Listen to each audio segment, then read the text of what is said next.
आशा कर ली कि मेरा बाबा एक दिन खुलेगा, दुनिया को विस्मृत कर देगा। आज कहीं का भी नहीं है, डेढ़ आने का भी नहीं है।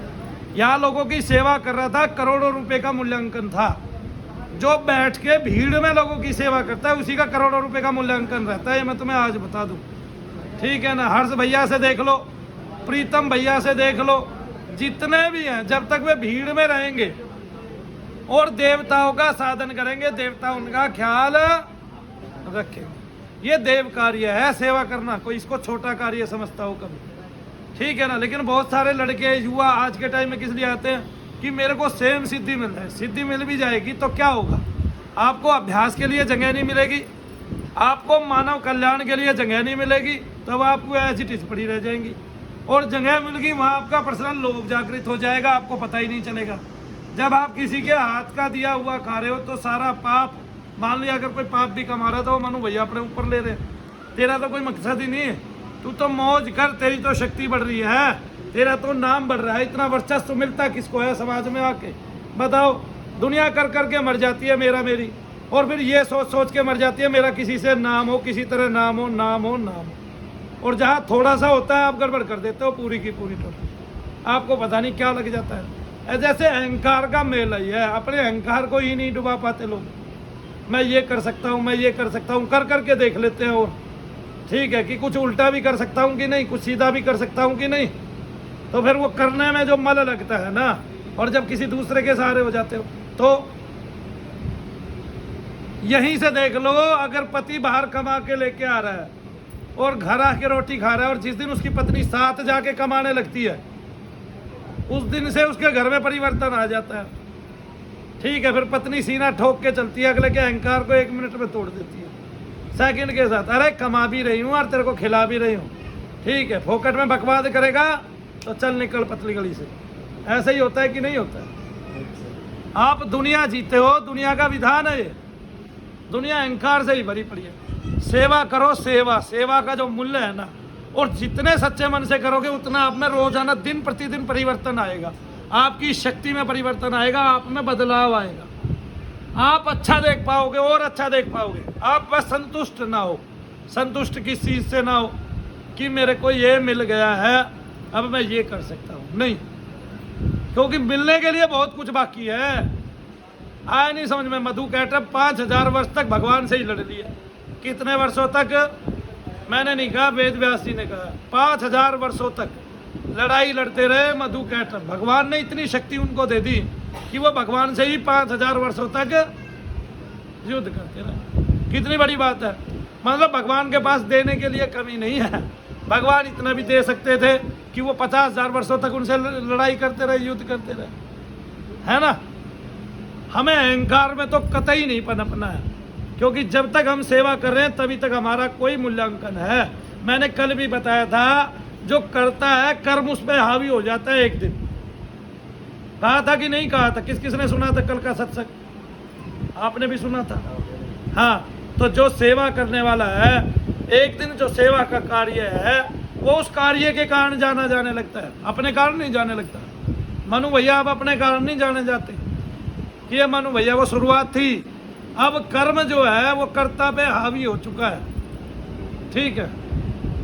अब कर्म जो है कर्ता पे हावी हो चुका है। कर्म जो है कर्म ने ढक लिया है कर्ता को। कर्ता कौन था एक टाइम में? मनु भैया। अब कर्ता कौन है? कर्म है।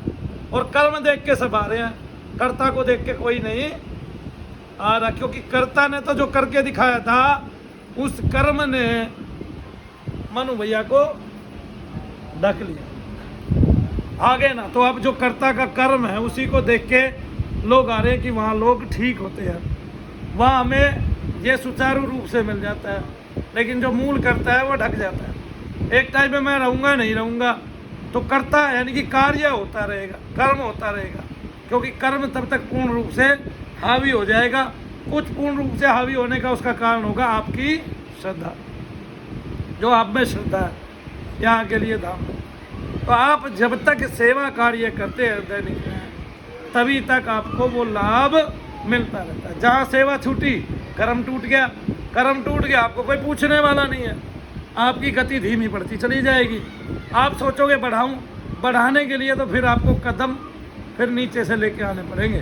और उसमें जितना जोर लगेगा ना, बस पूछो मत। मैंने कितना जोर लगाया ये किसी को कभी समझ में नहीं आएगा, ठीक है ना। पहले 6 साल तक तो साधन ही किए, साधना ही की, ठीक है। फिर देखा कहीं भगवान भी हैं, कहीं देवता लोग भी हैं, वे आपकी पुकार सुनते भी हैं, आपके निजी कार्यों को भी करते हैं, आपका ख्याल भी रखते हैं, और आपके अध्यात्म यानी कि आपकी तरंगों को इकट्ठा करके आपको आप में समेटते हैं, आपको आत्मज्ञान कराते हैं, आपको आपके तेज से परिचित कराते हैं, आपको उस पुरुष से परिचित कराते हैं, क्योंकि प्रकृति से तो आप परिचित हो। प्रकृति तो आपके कण कण में बस चुकी है इस शरीर के, और ये शरीर पूरा प्रकृति की ही देन है। तो प्रकृति और पुरुष ये तो अनादिकाल से चले आ रहे हैं। और जब उस पुरुष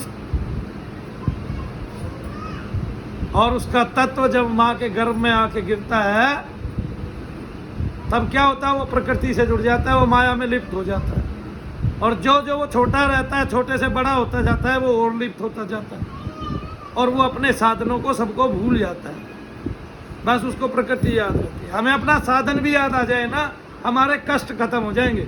अगर हमें यही ध्यान आ जाए, हम इसी में तिलने लगे कि हम आत्मा हैं, ये शरीर हमारा है ही नहीं, ये शरीर तो हमने कुछ काल के लिए इसलिए गहना बनाया है ताकि हम इसमें भी अपने स्वरूप को भूले नहीं। भगवान हमारी यही परीक्षा ले रहा है। हम तत्व तो उसका है और भूल जाते हैं और माया में पड़ जाते हैं।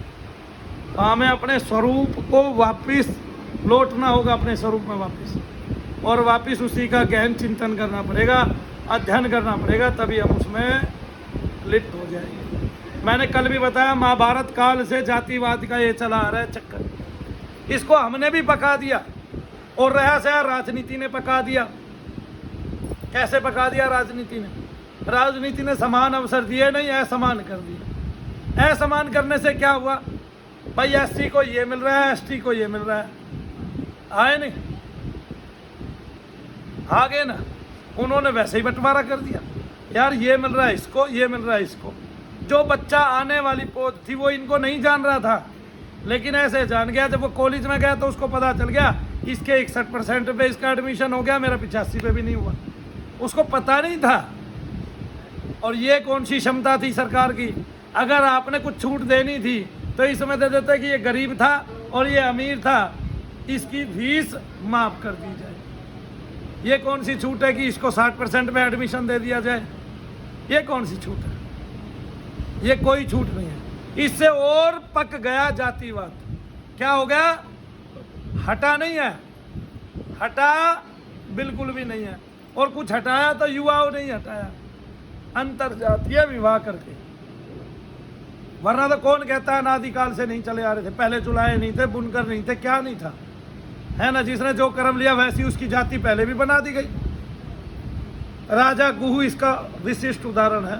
एकलव्य इसका उदाहरण था, आया कि नहीं? अगर एकलव्य है राजा के यहाँ उत्पन्न हुआ होता तो उसकी मजाल थी गुरु द्रोणाचार्य की उसका अंगूठा ले पाते? बोलो। तो पहले से ही व्यवस्था चली आ रही थी। लोग कहते हैं कि नहीं आ रही थी भाई। क्यों नहीं आ रही थी? ये तो दोनों उदाहरण है और प्रखर उदाहरण है। क्यों नहीं है? उदाहरण नहीं है। अब इसमें एक उदाहरण और बनता है। आपने महाभारत देखी है ना? महाभारत किस किसने नहीं देखी? सबने देखी है ना? आपने नहीं देखी? फिर दो हाथ क्यों उठा रहे हो? यही तो बात है ना। ऐसे ही तो पकता है। मैं शरीर नहीं हूं, आप आत्मा हो, ये अपने आप स्वतः सिद्ध हो जाएगा। लेकिन शब्द क्या लगाया? मैं शरीर नहीं हूं, है ना। इसमें निगेटिव मार्किंग जरूर है। नहीं जरूर है, निगेटिविटी आ गई, निगेटिव शब्द जरूर आया, लेकिन ये पकाने के लिए आया कि मैं शरीर नहीं हूं, तो मैं आत्मा हूं, और आत्मा ही सबका धर्म। अब देखो, सबके भगवान एक कैसे हैं? सबके भगवान मानव के अंदर एक आत्मा तत्व दे देते हैं। सबके भगवान। अल्लाह ने भी मुसलमानों में एक आत्मा दे दिया, एक रूह जिसको बोलते हैं, है ना। और हमारे भगवान ने, ब्रह्म ने भी एक आत्म तत्व दे दिया शरीर के अंदर। अब वो आत्म तत्व निकल गया, शरीर पड़ा रह गया। गाड़ लो, दफना लो, जला लो, कुछ करो, आ गए ना, तो सब एक हो गए। तो कोई किसी भी धर्म का नहीं था, तो पंथ है। तो फिर सबका भगवान एक हो गया कि नहीं हो गया? अब आप उसी को अल्लाह कह रहे हैं, उसी को भगवान कह रहे हैं, उसी को कोई गॉड कह रहा है, उसी को कोई परमेश्वर कह रहा है, उसी को कोई ईश्वर कह रहा है। यहीं से सिद्ध हो जाता है कि वो एक है। कैसे सिद्ध हो जाता है? वो कितनी छोटी सी बात है, दुनिया की सबसे छोटी बात, कि सबके शरीरों में एक आत्मा है। तो जब एक आत्मा है, एक जैसा है, तो उसको बनाने वाला भी तो एक जैसा ही है और एक ही है। अब उसका कोई नाम रख लो, वो इसी नाम से बोल लेगा। ये तो भगवान कृष्ण गीता में कहते हैं। तो फिर दुनिया भर के शास्त्र पलटने की आवश्यकता ही क्या थी भाई? आवश्यकता इसलिए थी, अगर हम दुनिया भर के शास्त्र ना पलटें तो राजनीति कैसे चले, पथ कैसे बने, गुरु कैसे बदले? कितने गुरु हैं गिने हैं कभी? आशाराम 1, रामपाल 2, राम रहीम 3, हरकिशन 4, राधा स्वामी 5, और भाई वो जो यहाँ निरंकारी वाले 6, धन सतगुरु, वही तो हो गया। एक निर्मला माता जी का एक 8, कितने और भी हैं, दुनिया भर के हैं हजारों। प्रणामी एक अलग, सारे अलग अलग। एक कृष्ण को मानने वाले ही 8-10 पंथ है। भगवान कृष्ण को एक प्रणामी समाज है, एक राधे राधे है, एक हरे कृष्ण हरे रामा वाला है, इस्कॉन वाला है, कितने एक एक देवता को लेके ऐसे बने। और देवता भी कितने, हर गली में हर नुक्कड़ पे आगे। जो यहाँ है वो कहीं और नहीं है, वही देवता। तो फिर जो यहाँ का देवता है वो आपका आत्मोत्थान करेगा, उनका कौन करेगा? बिहार वालों का, वो तो छठ को मानते हैं, छठी मैया को मानते हैं, फिर उनका कौन करेगा? वही करेगा, एक ही है जो एक ही है ना, वही करेगा। उस एक को पहचानना, वो एक मैं ही हूँ। कौन है वो एक? ये बोलो जोर से, वो एक मैं ही हूँ। और मैं शरीर नहीं हूँ। बोलो अपने अंतर से, बोलो मैं शरीर नहीं हूँ। तो मैं आत्मा हूँ, ये तो स्वतः सिद्ध है। और मैं आत्मा हूँ तो परमात्मा का ही तो अंश हूँ, फिर किसका अंश हूँ? है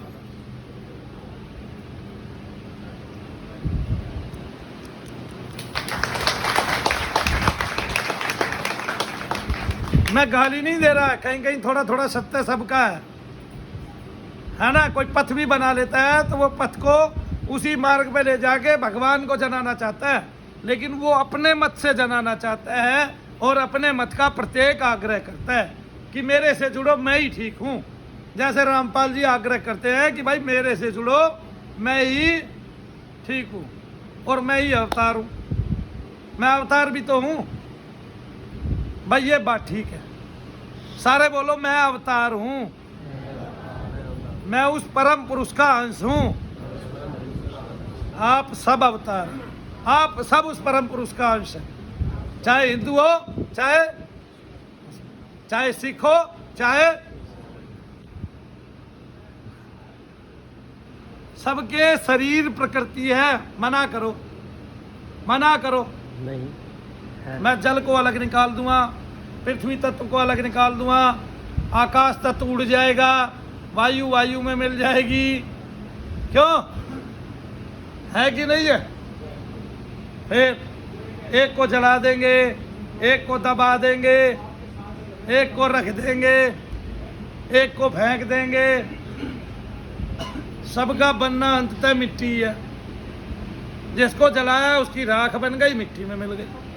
जिसको दबाया उसकी मिट्टी ही बन गई।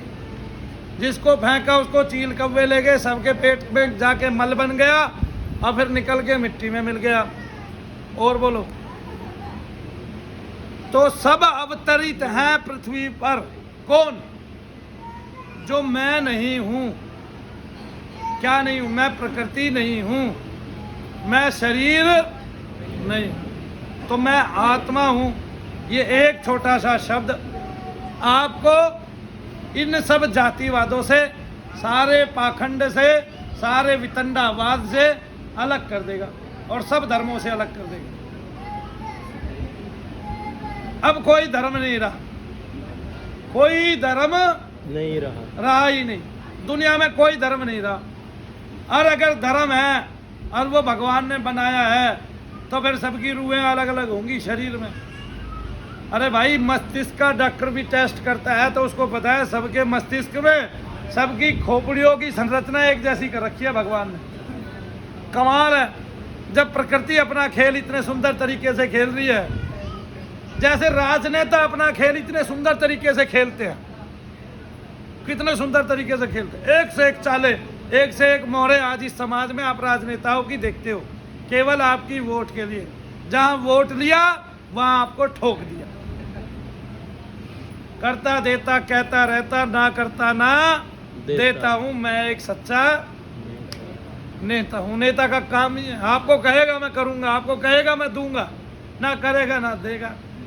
उसने निचोड़ना आपको ही है। आप तो उसके लिए जल में डूबा हुआ कपड़ा हो, एक तरफ से ऐसे पकड़ेगी एक पार्टी, एक तरफ से ऐसे पकड़ेगी, एक इधर अलबेट देगी, एक इधर अलबेट देगी। निचड़ेगा कौन? आप, आपका शरीर का दोहन होगा।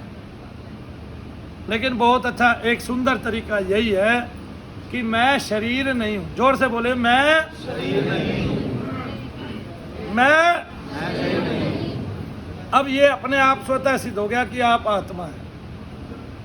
तो जब आप शरीर नहीं है, आत्मा है, तो अब कौन सी आत्मा है? एक जो पुण्य करता है वो पुण्य आत्मा है,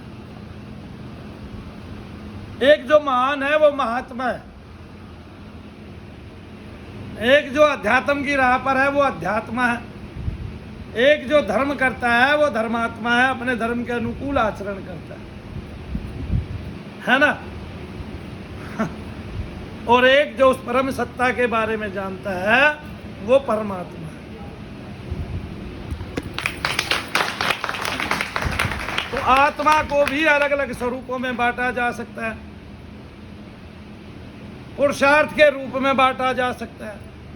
वे इस शरीर को लेकर जैसा जैसा पुण्य कार्य करती हैं, धर्म का कार्य करती हैं, और भगवान को या ब्रह्म के बारे में जानने का कार्य करती हैं, वैसा वैसा उसका स्वरूप हो जाता है। और फिर तुम ही उसको पूजने लगते हो, लेकिन पूजते बिना प्रकृति के नहीं हो।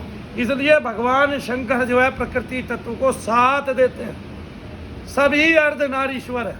कैसे कि सबके अंदर एक पुरुष का तत्व है, यहाँ पर जो उसके मस्तिष्क में आज्ञा चक्र में बैठा है, जिसको आत्मा बोलते हैं, और सबके अंदर प्रकृति का तत्व है। तो सभी अर्ध नारीश्वर है। कोई मना करे ना संसार में इस बात को, सभी अर्ध नारीश्वर। मैं शरीर नहीं हूं, मैं आत्मा हूं, ये स्वतः सिद्ध है। ठीक है ना। तो इस माया से वो विलग भी है, इस माया के साथ में नहीं है। इसलिए सती माता 1000 वर्ष तक दूर रह के उन्हीं को पाने के लिए तप करती है। इसलिए तप ज्यादा है, तो हम छूट नहीं सकते किससे? प्रकृति से, क्योंकि उस माता का तप ज्यादा। अरे पागलो, इतना है कुछ हद। लेकिन ये भोले शंकर है, इनकी सृष्टि विशुद्ध है। क्या है? इनकी प्रकृति विशुद्ध है। सर्प भी जो आग से, अग्नि से, जहर से भरा हुआ है, वो भी शीतलता प्राप्त करता है इनके शरीर से लिपट। इनके पुत्र भी होता है तो वो काम का, क्रोध का, मोह का, लोभ का, मत्सर का, मद का। कामासुर क्रोधासुर मारे, मया अयंतासुर संगारे, मदासुर मतासुर अंता, मत्सरासुर मदासुर अंता, मोह लोभ सुर नाश करन। कौन है ये? गजानन।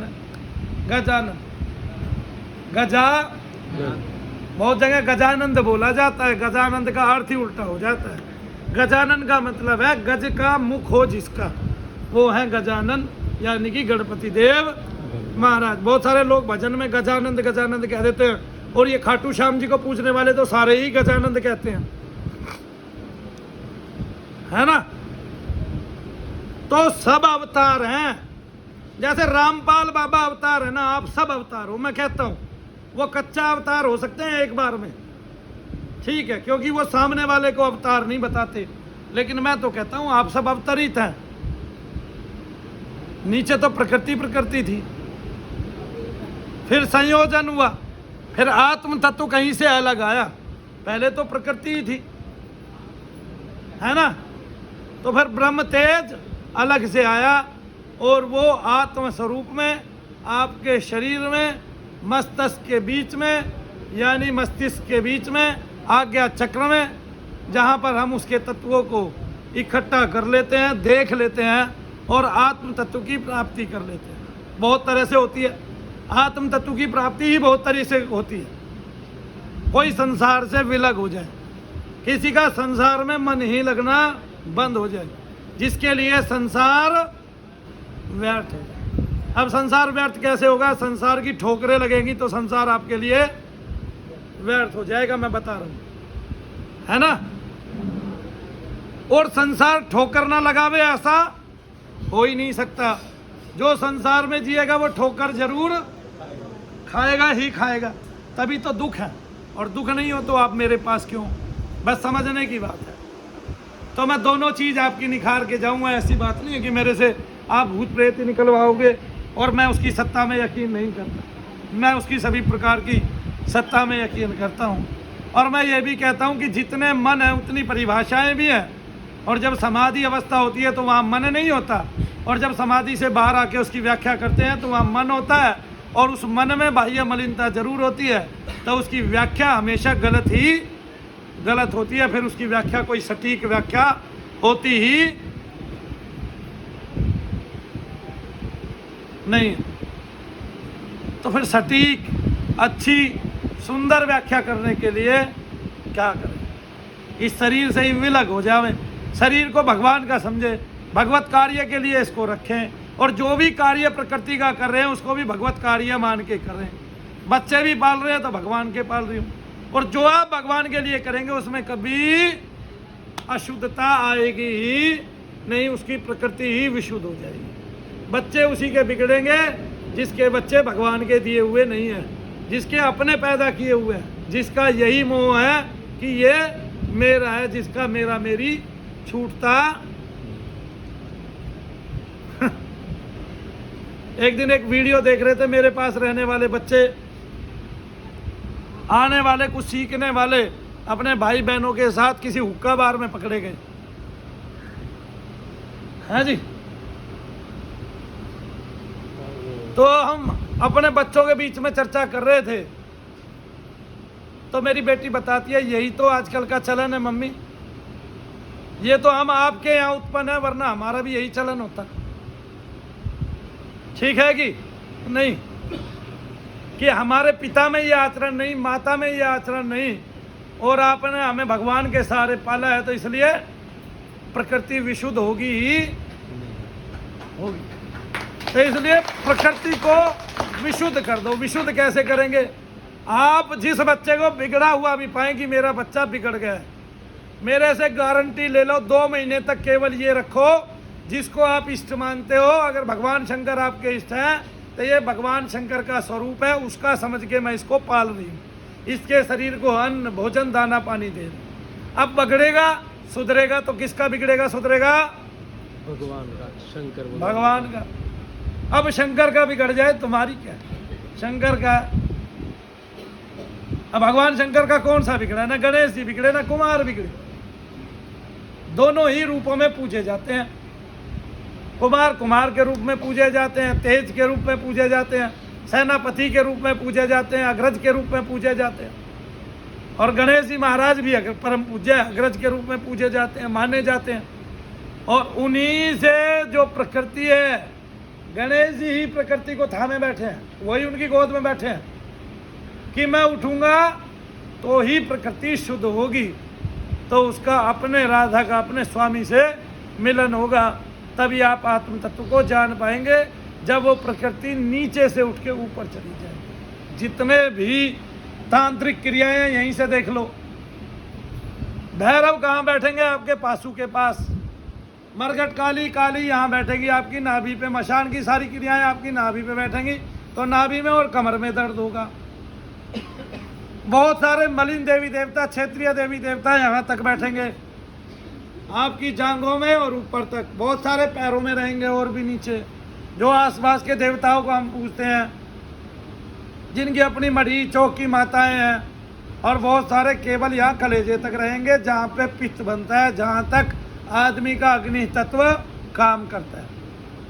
उसके ऊपर कोई नहीं जाएगा। उसके ऊपर जब जाएगा जब आप जाने दोगे, जब आप उसको अपने शरीर में रख लोगे और 10-12 साल उसका राज आपने शरीर पर करने दोगे तो फिर वो फैल जाएगा। एक छोटा सा आत्मा पूरे शरीर का संचालन करता है अवस्था मात्र से। हाथ उठाने का मन में आया, हाथ उठा लिया, ये आत्मा ने संचालन किया है मन बुद्धि के सहारे। गिराने का मन में आया, गिरा दिया। लेकिन एक चीज का संचालन हम पूरे शरीर का नहीं कर सकते, और वो है अपने श्वास का, है ना। उस श्वास का संचालन करना कठिन है, क्योंकि उसको जिस दिन रोकना है परमात्मा ने रोकना है, उस आत्मा ने रोकना है जिसने हम सब की आत्मा को जन्म दिया है, जिसका हम सब अंश है। ऐसा ही है कि नहीं है? घर पे बैठ के कभी सोचते हो श्वास कहाँ से आ रहा है? और अगर हम ही इसको लेने वाले हैं तो हम रोक क्यों नहीं जा रहे अपनी मर्जी से? तो फिर सब अपने श्वास को रोक लिया करो। एक दिन ज़्यादा बढ़ जाएगी आपकी उम्र। बहुतों को तो इस शरीर से प्यार ही इतना होता है कि वो अपनी उम्र बढ़ाने के चक्कर में पता नहीं क्या क्या करता है। बहुत सारे लोग तो केवल शरीर को आनंद मात्र समझते हैं कि भोग है, आनंद लो इस शरीर का जब तक ले सकते हो, और स्वस्थ रखो, जितना बढ़ाओगे आनंद बढ़ेंगे प्रकृति के, और फिर चले जाओ। तो उनके जीवन में ईश्वरीय भाव कोई होता नहीं है। हालांकि उनको पुरुष तत्व का पता चलता है, उनके रोम रोम भी खुलते हैं। तो शुद्ध आहार लो, विचार शुद्ध रखो, मैं शरीर नहीं हूँ, इस पे जोर रखो। आगे ना समझ में? जैसे अगर किसी को क्रोध आता है और वो अपना क्रोध उतारना चाहता है, तो अपने सामने लिख के रखे मुझे क्रोध नहीं आता है।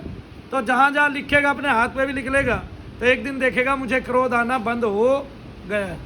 ये देखिएगा अपने आप ही क्रोध आना बंद हो जाएगा, क्योंकि ये तत्व हैं शरीर के अंदर, काम के, क्रोध के, लोभ के, मोह के। तो जैसे मेंढक बारिश पाकर जमीन के नीचे दबा हुआ ऊपर आ जाता है, ऐसे ये भी शरीर में खुराक पाकर ऊपर आ जाते हैं। आते हैं कि नहीं आते? सामने से कोई घूसा मार दे, आपके क्रोध को खुराक मिल जाएगी। वो शरीर में कहीं भी होगा, आएगा और फिर थोड़ी देर में चला जाएगा। कहाँ से आया, कहाँ गया, किसको पता? क्यों आया, क्यों आने दिया, है कि नहीं? तो सबसे पहले एक वाक्य को अपने जीवन में उतारो, मैं शरीर, वो आप आत्मा है, ये स्वयं सिद्ध हो जाएगा। अलग से कुछ करने की आवश्यकता है ही नहीं। ठीक है, बात कितनी छोटी सी है। अब आपको ये कहने की जरूरत नहीं पड़ी। जैसे एक महात्मा ने ये कहा कि मैं आत्मदर्शी हूं, इसी वाक्य को दूसरे में कैसे कहोगे? तो दूसरे महात्मा ने कह दिया कि मैं शरीर नहीं हूं, उससे भी छोटे शब्दों में कह दिया, है कि नहीं? तो मैंने तो उस महात्मा के लिए ताली बजा दी।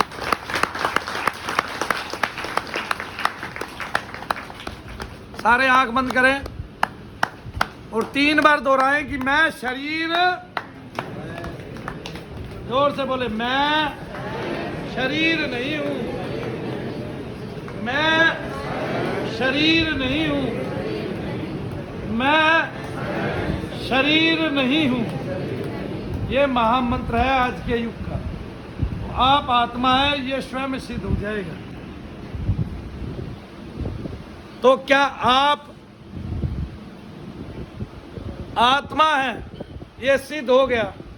अब ये आपने तय करना है, आपके सफर से तय होगा पूरे जीवन के, कि आप पुण्यात्मा है, आप धर्मात्मा है, आप महात्मा है, आप ब्रह्मात्मा है, आप परमात्मा है। ये आपसे जीवन से,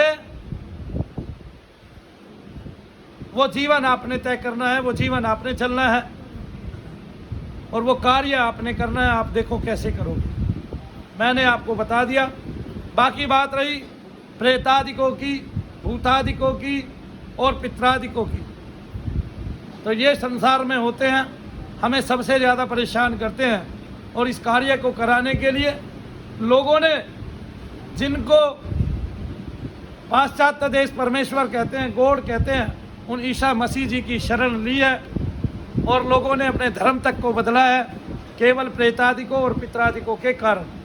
महात्माओं का उस पर कोई जोर था नहीं, आत्मा आत्मा करते रह गए, पंख फड़फड़ाते रह गए, और लोगों ने लोगों के धर्म तक बदल दिए। तो मेरा मानना तो ये है, जो जहाँ पैदा हुआ है वहाँ उस ईश्वर ने, परमेश्वर ने, भगवान ने, अल्लाह ने आपको ठीक ही पैदा किया है। आप वहीं पर स्थिर रहकर, वहीं पर अपने धर्म के रास्ते पर चलकर धर्मात्मा होते हुए उस परमात्मा तक, उस भगवान तक, उस ब्रह्म तक अपनी पहुंच रखे। और वो पहुंच तभी आपकी शुरू होगी, आज से वो आपकी शुरू हो चुकी है, और उसकी पकड़ तभी मजबूत होगी जब दिन में कम से कम 3 बार आप 3 बार ये दोहराएंगे कि मैं शरीर, मैं आत्मा हूं, ये कहने से स्वभाव नहीं पकेगा, लेकिन मैं शरीर नहीं हूं ये कहने से हजारों गुना तेजी से स्वभाव पकेगा। तो दिन में 3 बार आपने ये बोलना है कि मैं शरीर नहीं हूं, ठीक है। फिर ये सोचना है कि मैं शरीर क्यों नहीं हूं, अपने आप पता चल जाएगा। क्योंकि ये जो शरीर है ये प्रकृति का संपूर्ण रूप से तत्व है, इसमें परमात्मा का एक अंश विराजता है जिसको हम आत्मा बोलते हैं। आपने उससे जुड़ना है, उससे जुड़े बिना काम नहीं चलेगा। जहाँ आप शरीर नहीं हो, आप परमात्मा का अंश हो, आप आत्मा हो, आप स्वात्मा हो और आप स्वानंद में लीन हो, तभी आप देखोगे कि भूत प्रेत और पितृ देवता भी शांति पाते जा रहे हैं। और शब्द का सहारा लिया, ओम नमः शिवाय, ओम श्रेष्ठ शब्द है। और एक बात बता देता हूं आज आपको, वे गुरु जो कान टू कान मंत्र फूंकते हैं, क्या करते हैं कि किसी के कान में मंत्र फूंकते हैं, सबसे पहले ना उनको कान का या तो मैल खाने की आदत है, या कान के जो मल है उसकी सुगंधी को वो मिरक की सुगंधी मान रहे हैं। जो मिरक के होता है ना, क्या बोलते हैं उसको, कस्तूरी, कस्तूरी की सुगंधी मान रहे हैं कि आदमी के कान में से जो मैल है उसकी जो सुगंधी दुर्गंधी निकलती है उसको वो कस्तूरी समझ बैठे। एक बात, जो शब्द संसार में सबसे ज्यादा बोला जाएगा, चाहे वो अल्लाहू अकबर हो, चाहे वो ओम नमः शिवाय ओम हो, चाहे वो गायत्री मंत्र हो, और चाहे वो राम राम हो, और चाहे वो कोई भी शब्द हो, चाहे वो राधे कृष्णा हो, चाहे वो हरे कृष्णा हो, चाहे वो गोपाल हरे हो, कोई भी शब्द, जो शब्द संसार में श्रद्धा और विश्वास के साथ जितनी बार दोहराया जाएगा, लाखों बार दोहराया जाएगा, उच्चारण किया जाएगा, अरबों खरबों बार, उसी शब्द में शक्ति निहित होगी। उसको फिर गोपनीय रखने की, छिपा के रखने की कोई जरूरत। तो मंत्र का एक संयोजन है, उस संयोजन के हिसाब से अगर गुरु ने आपके अपने मंत्र को संयोजित किया हुआ है और वो परंपरावादी भी है, लेकिन अगर उस मंत्र को वो छिपा के रखता है तो छिपा के रखने वाला ज्ञान, देखिए यहीं से एक बात, गूगल की रचना हुई, उसको छिपा के रखा जाता, उसकी महत्ता कौन जानता? जानता? बोलिए। फोन की संरचना हुई, उसको छिपा के रखते हैं, अगर 2 ही आदमी तक होता, यानी कि इधर से भारत का प्रधानमंत्री और वो भी अमेरिका वाले देते गिफ्ट में कि ये सुनना है, जब हमारा है तभी सुनना है, और इसको ना खोलना है ना देखना है, और इधर से मोदी जी बात करते, उधर से अमेरिका का राष्ट्रपति या प्रधानमंत्री बात करता, उधर से कोई और बात करता, उधर से कोई और, 10 हाथों में होता। आज सबके हाथ में है कि नहीं है? तो महत्ता बढ़ी कि नहीं या घटी? तो जो उजागर होगा उसी की महत्ता ज्यादा। जैसे बागेश्वर वाला उजागर हो गया कि भाई ये आदमी का भूत भविष्य सब कुछ बता देता है, तो उसकी महत्ता संसार में बढ़ी कि घटी? ऐसे पंडोकर सरकार उजागर हो गए, भाई वो भी आपके बारे में बहुत सारी बातें बता देते हैं, तो उसकी महत्ता बढ़ी कि घटी? बढ़ी। भाई आपको मनु भैया का पता चल गया कि उनके यहाँ आके इस तरह से, इस लेवल से लोग ठीक होते हैं, तो महत्ता बढ़ी कि घटी? अब आपको ये बातें समझ में आनी चाहिए। तो सबसे पहले आपने एक वाक्य 3 बार दिन में दोहराना है कि मैं शरीर, और अपने बच्चों को बिगड़ने नहीं देना है। तो क्या सोचेंगे कि ये भगवान के हैं, हमने भगवान के बच्चों को पाल रहे हैं, अब बिगड़ेंगे सुधरेंगे तो किसके बिगड़ेंगे सुधरेंगे? अब यहाँ से देखो, कि जिन बच्चों को बिगड़ना नहीं होता उनके माँ बाप उनको टोके ना टोके में बिगड़ेंगे ही नहीं। एक है कि नहीं है? बोलो, ऐसे भी बच्चे देखे हैं कि नहीं कि उनके माँ बाप कुछ कहते ही नहीं, बेचारे इतने सज्जन है, कभी ये तक नहीं कहते तू वहां क्यों गया। ऐसे ही ज्यादा सुधरे हुए हैं, और ऐसे ही ज्यादा सुधरे हुए, और जिनको टोक लगाते हो बार बार वो सुधरते हैं नहीं, वो उल्टा बिगड़ जाते हैं। तो बोले ना बेटा पहाड़ पे मत चढ़ियो, नीचे गिर जाएगा। बोला इसकी ऐसी तैसी, चढ़ के देखूंगा नीचे गिर गया, है ना। तो जो पिता ने अनुभव कमाया था उसने सहजता से ग्रहण नहीं किया, और सहजता से ग्रहण कर लेता तो अनुभव में पूर्ण रूप से डूब जाता तो लाभ होता कि नहीं होता। बोलिए जय शनिदेव। आप सब लोग शनिधाम में आए हैं। शनिदेव महाराज आप सब पर कृपा करें, आप सबकी रक्षा करें, आप सबको अपना अतुल्य प्रेम प्रदान करें, आप सब पर परम असीम अनुकंपा करें, और आप सबकी राशियों में समृद्धि लेकर आए, आप सबको सुख प्रदान करें, आप सबको वैभव व यश प्रदान करें, अपना बल दें, अपनी शक्ति दे, अपनी भक्ति दे। शनिश्चर देव महाराज की आपको सन्मार्ग पर लगाए। शनिदेव महाराज की संसार में शनिदेव महाराज की संसार में यही महत्ता है कि हमें उन 33 कोटि देवी देवताओं को नहीं देखना है, हमें उन देवताओं के बहुत सारे स्वरूपों को नहीं देखना है, हमें एक ही चीज को देखना है, और वो वस्तु क्या है? ध्यान से सुने। हमें केवल उन देवताओं के गुणों को ही देखना। देवता का गुण क्या है? बताइए, देवताओं का गुण क्या है?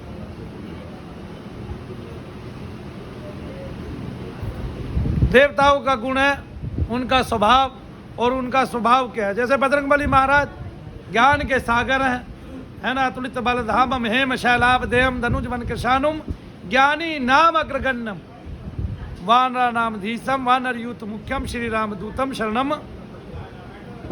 तो जो ज्ञानियों में अग्रगण्य है, क्या है? अग्रगण्य, जो ज्ञान के महासागर है। हनुमान जी महाराज को ग्रहण किया, आपके अंदर ज्ञान नहीं आया, आपके अंदर वास्तविकता और सच्चाई नहीं आई, आप अपने स्वरूप से हिल गए, आप में अभिमान आया। जबकि हनुमान जी महाराज तो अभिमान का हरण करने वाले हैं, चाहे वो भीम का हुआ, अर्जुन का हुआ, माता सीता का हुआ, या भगवान राम का भी। क्यों? वो सबको स्वरूप में धारण करने वाले हैं। माता सीता को एक दिन दिखा दिया, पूरे सिंदूर में लाल हो गए, है ना। कि माँ तुम तो एक दिन इतना सा सिंदूर लगाती हो, चुटकी भर, मैं तो रोजाना। जब सिंदूर लगाने से अगर भगवान प्रिय होते हैं, है ना, परम प्रिय हो जाते हैं, तो मैं तो सिंदूर में ही नहा लिया। डूब गए थे कि नहीं डूब गए थे?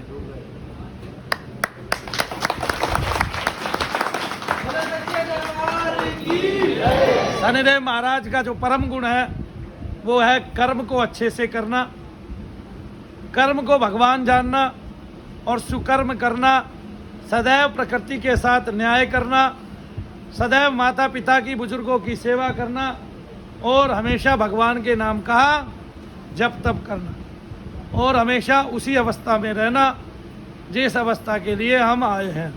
तो मैं शरीर नहीं हूँ, आप भी शरीर नहीं हैं। ये शरीर मरने मिटने वाला है, ये कभी भी किसी भी काल में इसको खाया जाएगा। और एक बात, कोई बाहर का नहीं खाता है, हम अपने ही अपने एक दूसरे के शरीरों को खा जाते हैं। हम ईर्ष्यावादी हैं, हमें ईर्ष्या के अलावा, ईर्ष्या द्वेष के अलावा कोई गुण हमारे अंदर मौजूद नहीं है। हमने काम और क्रोध को पनाह दिया है, उस पनाह को हमने मिटाना है, अपने आश्रय से, अपने पल्लू से इन सबको उखाड़ फेंकना है। क्यों? क्योंकि उसी ईर्ष्या और द्वेष के कारण हम, अगर हमारा भाई, हमारा खुद का भाई भी अगर बड़ी चौधराहट ग्रहण कर लेता है, उसको कोई मुख्य पद मिल जाता है, तो उसको भी गिराने के लिए तत्पर हो जाते हैं। ईर्ष्या इस कदर हमारे जहन में और शरीरों में बसी हुई है। तो जैसे ही शरीरों से विलग होगे कि मैं शरीर नहीं हूँ, आप आत्मा है, ये तो शुद्ध होगा, साथ में आपके परमात्मा के गुण भी आपके अंदर आने लग जाएंगे। आपके अंदर आएगी करुणा, आपके अंदर आएगी ममता, आपके अंदर आएगी दया। आपके, इसका मतलब ये नहीं है कि करुणा का मतलब ये है भुआ करुणा आ जाएगी, और दया का मतलब ये है दादी दया आ जाएगी, है, और ममता का मतलब ये है बहन ममता आ जाएगी। ये नहीं है यहाँ इसका मतलब। ममता का मतलब है ममत्व से, कि सब आपको प्यारे लगने लग जाएंगे। ठीक है ना प्यारे, दो तरीके से लगेंगे अब आपको। कैसे लगेंगे? एक, ये बेचारा ये नहीं जानता कि ये आत्मा है, शरीर नहीं है, और ये शरीर से ज़्यादा जुड़ा हुआ। आप संसार में देखने लग जाएंगे दूसरों को कि भाई ये शरीर से जुड़ा हुआ है, इसका शरीर में ममत्व है। ये पलोटों को ज़्यादा पूछता है, इसका पलोटों में यानी कि भूमि में ममत्व है। ये अपनी खेती के पीछे पागल रहता है, इसका उसमें ममत्व है। ये पत्नी की ही तारीफ करता रहता है, इसका पत्नी में ममत्व है। ये अपने बच्चों के ही गुण गाता रहता है ना। जैसे मेरे मोहल्ले में एक बहन, वो हमारी एक बड़ी भाभी रहती हैं, वो अपने बच्चों की तारीफ करती नहीं छिकती थी कभी। ठीक है ना, मेरे बच्चे ने ये कर दिया, ये कर दिया, ये कर दिया, और अपनी तारीफ से ये हो गया कि उन्हीं के बच्चों से सब चिढ़ने लगे कि बच्चे हुए तो इन्हीं के और किसी के हुए नहीं। भाई हमें तो सबके बच्चे अच्छे लगते हैं। ठीक है, किसी को यकीन ना हो तो मुझे दे दो, मैं पाल लूँगा। बोलो जय शनिदेव। सच्चे सबसे अच्छे शनिदेव। कई बार तो कई अवसर पर बहुत ज़्यादा बोलना चाहते हैं, कुछ चीज़ें आपको सिखाना चाहता हूँ। वैसे तो वो सब चीज़ें आप पहले से ही जानते हैं, लेकिन हमारा उस तरफ कभी ध्यान नहीं जाता। जैसे एक छोटा सा शब्द था, उस छोटे से शब्द से आपकी पकड़ कितनी ज़्यादा होगी आपको पता नहीं है। आप 2 महीने ध्यान, धारणा और साधना करने लग जाए कि पहले 1-2 महीने में आपकी धारणा सिद्ध हो गई। जब आप 45 सेकंड तक बार बार ये सोचेंगे, केवल भगवान को के विषय में सोचेंगे और एक ही विषय पर रहेंगे, तो धारणा पकेगी, फिर आपका ध्यान पकेगा। लेकिन यहाँ तो ध्यान और धारणा पीछे छूट जाएंगी। जब आप दिन में 3 बार यही सोचेंगे कि मैं शरीर नहीं हूँ, तो ये स्वतः सिद्ध हो जाएगा कि मैं आत्मा हूँ। और मैं आत्मा हूँ ये जानने के लिए आपकी खोज अंतर ही अंतर से चल पड़ेगी। तो फिर श्वास कौन दे रहा है, ये धर्म किसने बनाए, पथ किसने बनाए, कौन इन सब के पीछे है, और कौन सा महात्मा अपनी बात को ठीक से रख पा रहा है। ठीक है ना। तो एक व्यक्ति परमात्मा का अवतार नहीं है, भगवान का अवतार नहीं है। हम सभी के अंदर भगवान का जो अंश है वो भगवान से ही अवतरित है। तो सबके अवतरण दिवस मनेंगे, एक का नहीं मनेगा। क्यों मनेंगे और कब मनेंगे? जब हम अपने अंदर विशिष्टता लेकर आएंगे। और वो विशिष्टता कैसे आएगी कि हम आत्मा है, ये बात तय है। क्यों? क्योंकि हम शरीर नहीं है। अब हमने अपनी आत्मा में कौन सा गुण डालना है? हमने पुण्य करके पुण्यात्मा बनना है। हमने अपने धर्म के रास्ते पर चलकर, धर्म का रास्ता कौन है? वो भी पुण्य का ही रास्ता है। धर्म का रास्ता कौन सा होता है? अपना दशांश निकालो धर्म के अनुकूल, उसको धर्म पे लगाओ, आगे ना समझ में भूखों को भोजन खिलवाओ, ये धर्म का रास्ता है। तो हम धर्मात्मा हैं, हम महात्मा हैं। हम सब कुछ छोड़ के केवल उस ईश्वर के पीछे चले जाएं, जब उसकी खोज में चले जाएं तो हम महात्मा हैं। और हम ब्रह्मात्मा हैं। कब? हम परमात्मा का ही अंश है, हम साक्षात परमात्मा स्वरूप है। अहम ब्रह्मास्मि, ऐसे ही बोलते हैं ना, सोहम शिवोहम, ऐसे बोलते हैं ना। वो कब होगा? जब हम अपने आप को पहचान लेंगे। लेकिन अभी पहचाना तो है नहीं, तो पहले कहने का कोई तात्पर्य भी नहीं है ना। नांगली घुमा के हम उसकी तरह गायब हो जाएंगे। क्या बोलते हैं उसको? हाँ, शक्तिमान। उस शक्तिमान परम परमेश्वर का सभी अंश है, सभी इस धरा पर अवतरित है। ये प्रकृति का शरीर है, ये यहीं धरा पड़ा गिरा रह जाएगा, यहीं जल जाएगा, मर जाएगा, कट जाएगा। अपना स्वभाव बदलो दोस्तों, अपना स्वभाव बदलो, सबसे प्रेम करो और सभी के होकर रहो और अपने आप को जानो। अपने आप को जानने का एक ही महान तरीका है कि दिन में 3-3 बार कहे कि मैं शरीर, तो मैं आत्मा हूँ, ये बात पक जाएगी। मैं परमात्मा का ही अंश हूँ, ये भी बात पक जाएगी। आप उस अंश को कहाँ तक